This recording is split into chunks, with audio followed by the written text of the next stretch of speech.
«Пять романсов на слова» из журнала «Крокодил» – это вокальный цикл Дмитрия Дмитриевича Шостаковича для баса и фортепиано. Они были созданы композитором в конце августа – начале сентября 1965 года. Литературной основой послужили тексты писем, присланных читателями и опубликованных в сатирическом журнале «Крокодил» от 30 августа 1965 года. В целом, сатира этого журнала не ограничивалась мелкими бытовыми темами, чья литературная основа была использована Шостаковичем. Также в этом журнале были разоблачения пьяниц, взяточников, стиляг, критика некомпетентных руководителей среднего и низшего звена. Вплоть до начала перестройки сатира журнала также отражала и центральные события внутренней и внешней политики. От обличения шпионов и врагов народа до бичевания германского реваншизма, американского империализма, НАТО и ряда оскорбительных карикатур, подчеркнуто расовой или национальной направленности, то есть как и в любом российском журнале 2024 года. Шостакович представил свое новое произведение близкому другу Исааку Давыдовичу Гликману. Это произошло 16 сентября 1965 года. По словам Гликмана, цитирую, «Меня ужасно рассмешили эти чудные пьески, искрящиеся блестящим юмором и пародией. Шостакович создал колоритнейшие музыкальные зарисовки комических фигур, чья декламационная мелодика тесно связана с интонациями живой человеческой речи». Как указывал Гликман, отсылка к социалистическому реализму являлась шутливой формой композитора, которая была характерной для его творчества. И сейчас, создавая эти романсы, он пользовался именно этим методом.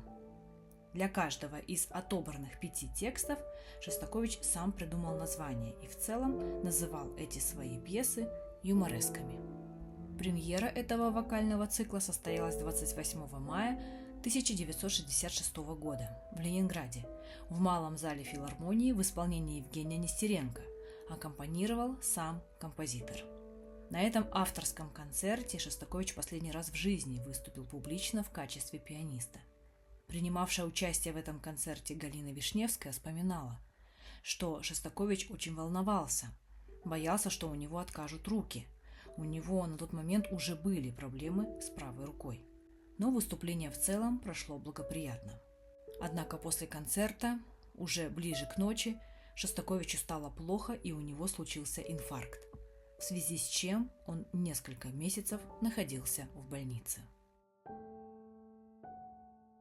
Этот вокальный цикл был впервые опубликован в журнале «Советская музыка» в номере 1 за 1966 год.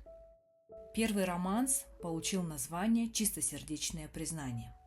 Он создан в виде монолога обиженного пенсионера Исаева, который, находясь в автобусе, не выдержал того, что водитель не сделал остановку и ударил в левое жевало этого хама, что, по его словам, было продиктовано борьбой с хамством. Единственно, что я сказал ему в этот момент: нож тебе асфальт, хамская какая рожа.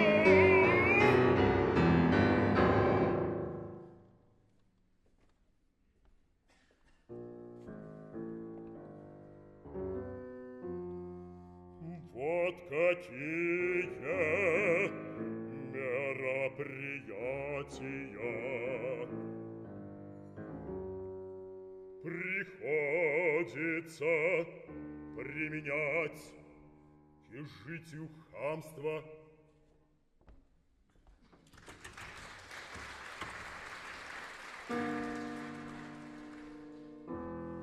Не подумайте,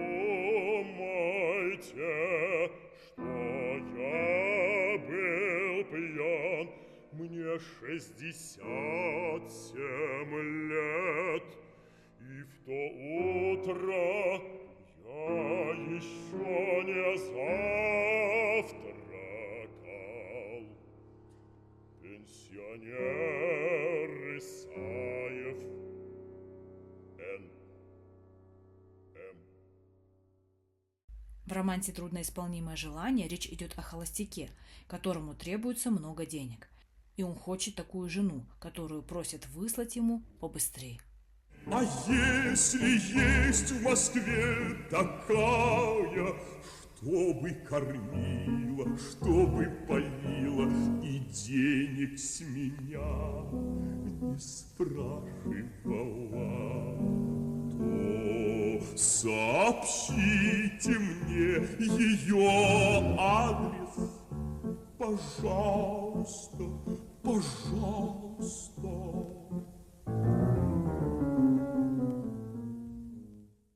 В третьем романсе, названном композитором «Благоразумие», следующий текст. Цитирую.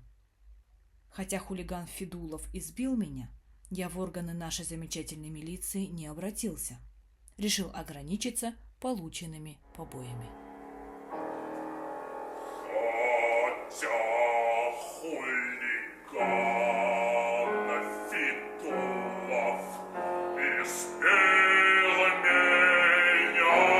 органы нашей замечательной милиции не обратился. Решила ограничиться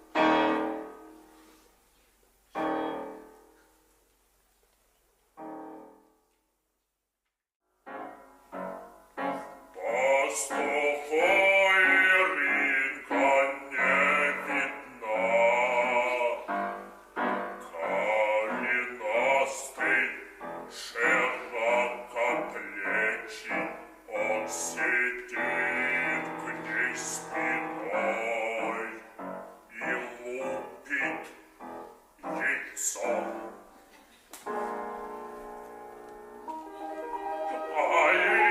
Ужасно хочет его потискать. По поводу этой четвертой пьесы у композитора с его женой Ириной возникла полемика. По словам композитора, она просила заменить имя персонажа Иринка на другое. Цитирую его слова. Как она говорит, общественность подумает, что это я про нее написал. Однако все-таки композитор оставил оригинальное имя, так как у других знакомых ему людей могли возникнуть ассоциации уже с их именами. И последний, пятый романс, озаглавленный как «Чрезмерный восторг». Он чудесно пахнет солнцем, молодой соломой.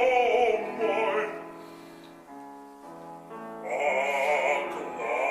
главное, компаньонскими руками пропитанными